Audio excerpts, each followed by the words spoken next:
토마토 투자클럽의 최병훈 전문가와 절대 전략 세워보는 시간 가져보겠습니다. 안녕하세요, 전문가님. 네, 안녕하십니까. 최병훈 전문가입니다. 네, 늘 실적 위주 종목으로 대응을 하자 이렇게 여러 번 강조를 해주시는데 오늘 장은 어떻게 보셨을지 궁금합니다. 한마디부터 알려주세요. 오늘 모멘텀 부재. 모멘텀 부재. 지난주에는 조선백고동이라고 주셨는데 이렇게 확 눈에 띄는 종목이 오늘 장에는 없어서 그런지 모멘텀 부재로 잘라주셨네요. 설명을 좀 해주시죠.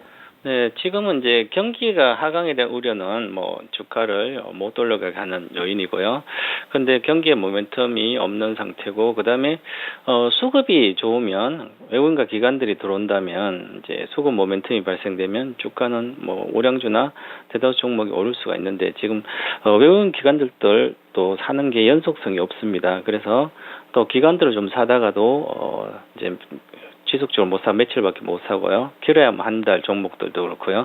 그래서 수급 모멘텀도 없는 상태에서 지금 이제 실적 시즌인데요. 어닝 시즌 이제 시작됐는데, 실적에 대한 모멘텀, 즉 실적이 좋으면 잘 올라가는 기대감 올라간다. 그런데 그에 대한 실적 모멘텀도 아주 약합니다. 그래서 지금은 모멘텀이 없기 때문에 지지부진한 장세, 이제 힘없는 장세가 계속 좀 이어지고 있습니다. 그래서 그렇습니다. 그래서 모멘텀 부재로 달아주셨고요. 그리고 좀 안쪽으로 들어가 보겠습니다. 오늘 장에서 특징적인 부분들 어떤 거라고 보세요?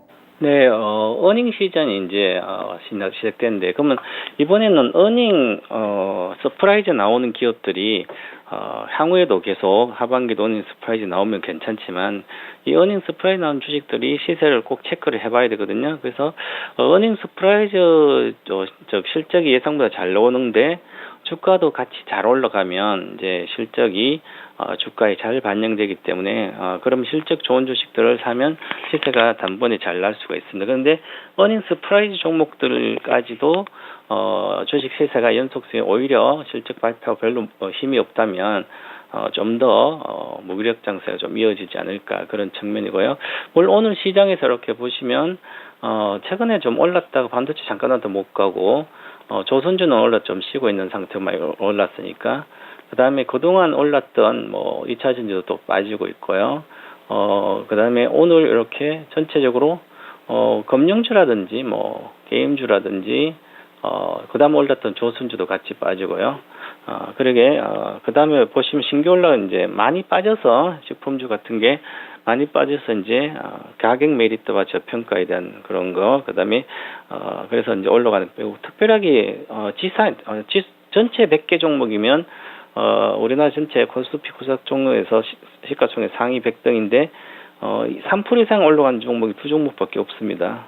올라간 그 정도로 시세가 약하고 힘이 없는 거다 이렇게 흐르고 있습니다. 그래서 이제는 이제 내일 또 네이버 실적이 나오고요. 앞으로 실적 좋은 업종들도 나올 건데, 그런 종목들이 어떻게 움직여 봐야 되는데, 지금은, 전체적으로 어닝 서프라이즈 나는 업종의 대표적인 쪽이, 오일 정유주가 아닐까. 그러면 정유주는, 원유 가격도 올라갔지만, 정제 마진이 결정적으로, 이익을, 대변하기 때문에, 정제 마진도 많이 올라간 상태입니다. 그래서 정유주의, 실적이 서프라이즈로 예상보다 더 잘 나오기 때문에, 주가가 그러면 실적을 발표하고 어떻게 움직일지를 어닝 서프라이즈 나오더라도 어떻게 움직일지 봐야 되거든요. 근데 미리 이제 SOE 같으면 정유에서 미리 올라왔습니다. 미리 올라왔는데 그 이후에 추가적으로 상승할지 아니면 다시 차익 실현이 나올지를 좀 체크를 해봐야 될 것 같고요. 그러면 또 정유주의 하나인 SK이노베이션을 보게 되면 SK이노베이션은 어닝 서프라이즈가 1분기 1Q 실적이 잘 나올 걸로 보이는데요. 2021년도 연간 실적의 연간 실적의 70% 정도가 1분기 실적으로 나오지 않을까. 그럼 정말 서프라이즈 잘 나오는 거거든요. 예상도 하고 있고 예상보다 더 잘 나올 걸로 보입니다. 그래서 그것은 이제 정유 사업부죠. 아까 예술처럼. 그 다음에 화학 사업부는 별로 안 좋을 걸로 보이고요. 그러면 그 다음에 안 좋은 SK 이노베이션의 자회사인 이제, 배터리 사업 쪽은 적자가 더 이어질 걸로 보이고, 확대가 되고, 그래서, 호재 악재와 맞물려서 주가는 좀 지지부진한데, 그러면 거의 다 이제, 반영이 됐다고 보면, 배터리의 적자가 지속되는 게, 그럼 실적이 나오고 나서, 과연 이제, 다시 추세가 잘 올라갈지를 좀 판단하는데 아마 위로 올라갈 걸로 보입니다. 그래서 이제 악재가 거의 다 반영되고 이제 호재 정도만 남지 않았나 이렇게 보고 시세를 최근 한 일주일 앞으로 일주일 동안 좀 체크를 해봐야 되지 않을까 이렇게 보고 있습니다. 그리고 이제 오늘 장에서 좀 강했던 종목이 최근 들어 그렇죠. 그러면 기아차는 잘 올라가고 있습니다. 그럼 기아차가 지금 한 10% 올랐는데요. 4월 달에 잘 올라가 펀더멘털선은 122평선까지 도달했습니다. 다른 주식보다 훨씬 더 세게 올랐습니다. 현대차보다 세게 올르고 그래서 뭐 전체적으로 실적에 대한 기대가 크고요. 실적도 잘 나올 걸 보입니다. 마진이 잘 나오는 거죠. 그래서 잘 나오고 보여서 그 이후에 시세가 강하게 계속 이어지는지 아니면 올라와서 차익 실현에 몰리는지 실적과 시세의 연동성을 좀 체크해 봐야 되고요. 그래서 현대차는 다음 주 월요일 날 실적이 나올 걸 보이는데요. 수렴하고 이제 위로 방향을 틀고 있습니다. 그러면 현대차라도 이제 잘 한 20만 원 정도 내외까지 20만 원 정도, 여기 10% 정도까지 잘 올라가서 조정받는다면 실적이 좋은 게 시세와 같이 좀 더 힘이 전체 장에 힘이 좀 보태주는 역할을 하지 않을까 이렇게 보고 있기 때문에 시세 연동성, 실적과 연동성을 실적 잘 나오고 시세도 계속 가야 되는 거죠. 그런 측면을 좀 체크해봐야 될 것 같습니다.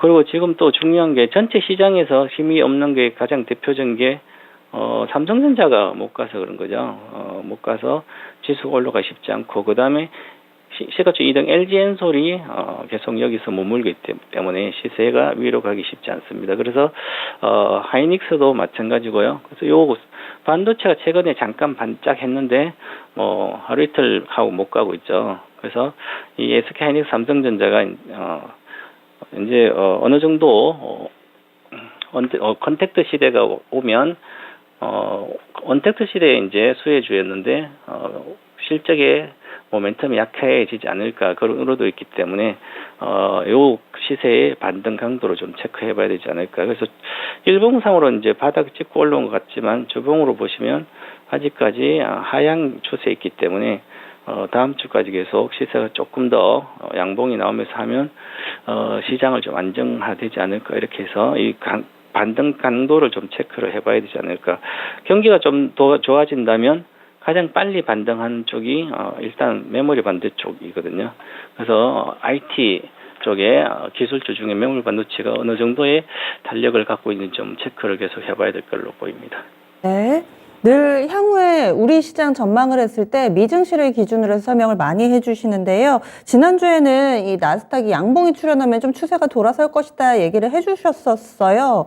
당일에 그 13일에 미증시가 양봉이었는데 그 이후에 이렇다 할 방향성이 아직은 좀 보이지가 않아가지고 최근에 미증시의 흐름은 어떻게 좀 보고 계시는지 이 부분이 또 우리 증시에 어떤 영향을 미치게 될지 내일장 포인트 알려주세요. 네, 미국에서 지금도 미국도 어닝 시즌인데 넷플릭스의 회원수가 감소하고 이제 회원수 유출되니까 전체적으로 시간 내에서 한 25% 빠지고 그랬거든. 그러면 향후에도 시세가 실적이 쉽지 않다고 보면 그래서 주가가 많이 올라갔다 많이 빠지고 있는데도 더 빠지거든요. 그러면 하반기까지도 실적에 우려가 있는 종목들은 바닥이라는 게 없다고 이렇게 생각을 해야 되고요.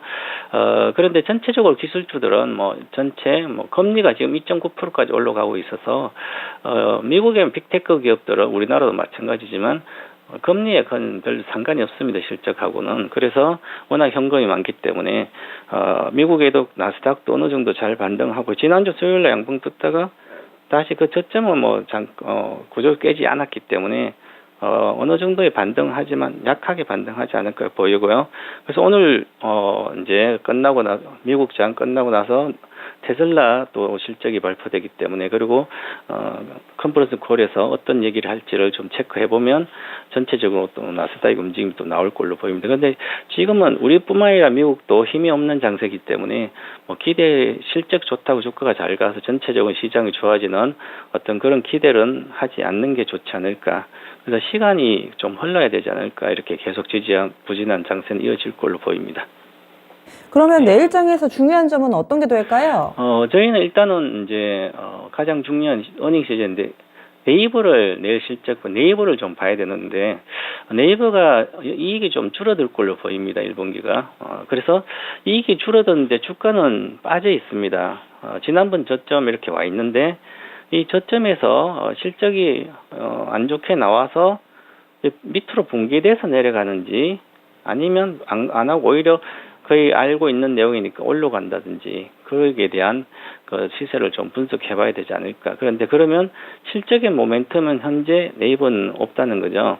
그리고 기존에 실적이 뭐 잘 나온다라도 반영이 이미 됐기 때문에 아직까지 올해 네이버의 주가 뭐 의미 있는 상승은 없을 걸로 저는 예상하고 있기 때문에 실적 나오고 어떻게 움직이는지 좀 봐야 돼요. 만약 실적을 나오고 안 나오더라도 잘 올라간다면 시장에 힘이 더 많이 생기는 거죠. 우리나라 대표적인 플랫폼 기업이면서 이커머스 시장도 좋고요. 그래서 전체적으로 시세를 잘 체크해 보면서 전체 시장을 5월달 시장을 좀 가늠해 볼 수 있지 않을까 이렇게 보여집니다. 네, 알겠습니다. 그러면은 이제 마무리 짓겠습니다. 다음 주에 만나기 전까지, 다음 주 수요일 전까지 절대 전략 어떻게 세울까요? 네, 지난주에 제가 가격 메리트 있는 실적주 비중 확보라고 이렇게 말씀드렸는데요. 여러 가지 뭐 있겠지만, 예를 들어서 오늘 이제 오리온 같으면 실적이 거래가 많이 실리면서 주가가 위로 쳤습니다. 길게 보면 아주 많이 빠지다가 반등해요. 즉 가격 메리트가 있는 상태에서 실적의 향후의 실적에 대한 기대감이 반영이 되기 때문에 주가가 싸고 안전하다고 생각해서 급하게 5%는 올라갔거든요. 그래서 이처럼 10분주들은 좀 저평가되어 있는 상태에서 가격이 많이 빠진 것은 오히려 괜찮은 상태고, 그리고 악재가 다 반영되고 이제 호재 정도만 앞으로 남지 않았을까, 그런 종목이 대표적인 기업들이 예를 들어서 SK이노베이션인데요. 그럼 SK이노베이션 같이 가격 메리트가 높은 상태죠. 정유는 좋은데도 이제 배터리 때문에 못 가고 있는데, 뭐 하반기부터는 조금 나아지지 않을까, 배터리도. 그렇게 돼서 물론 적자는 이어지지만 바닥에서 이제 턴하고 있기 때문에 이렇게 가격 메리트가 있는 상태에서 향후에 실적이 좀 좋아지는 기업들은 미리 사놓고 있으면 리스크가 적은 상태니까 안정적으로 좀 편안하게 수익이 좀 나지 않을까, 수익을 크게 나지 않지만 우상향 되지 않을까 이렇게 보고, 실적주 미래의 실적이 기대되는 종목들은 조금 비중을 확보하는 게 좋지 않을까 이렇게 말씀드리겠습니다. 네, 알겠습니다. 자세히 말씀 고맙습니다. 네, 감사합니다. 네. 역시나 오늘도 그 기준은 실적입니다. 최병훈 전문가 실적 대비로 덜 오른 종목, 더 오른 종목, 이에 따라서 대응 전략을 달리하자 의견 주시네요. 그리고 내일 국내에서는 네이버의 실적 발표, 그리고 오늘 밤 미국에서 있을 테슬라의 실적 상당히 중요하다 여러 번 강조해 주셨으니까요. 우리 장은 비록 마쳤지만 오늘 밤 미국에서 있을 이벤트들도 꼼꼼하게 점검해 주시기 바랍니다. 혹시라도 챙기지 못하신 분들은 내일 아침에 토마토TV에서 자세하게 정리해서 알려드릴 테니까요. 그 시간 함께 해주시면 될 것 같고요. 종목에 대한 고민은 이어지는 진짜 쉬운 진단 시간 해결해 드립니다. 시장 전체적으로 아직 전략을 어떻게 짜야 될지 모르겠다 하시는 분들은 이 토마토 홈페이지와 또 유튜브의 토마토 증권통 이 채널을 통해서도 여러 가지 온라인 공개 방송 진행하니까 잘 활용해 보세요. 지금까지 다양한 투자 판단에 대한 도움 말씀드렸고요. 종목의 상승 하락을 보장하지는 않습니다. 내일 다시 찾아뵙겠습니다. 고맙습니다.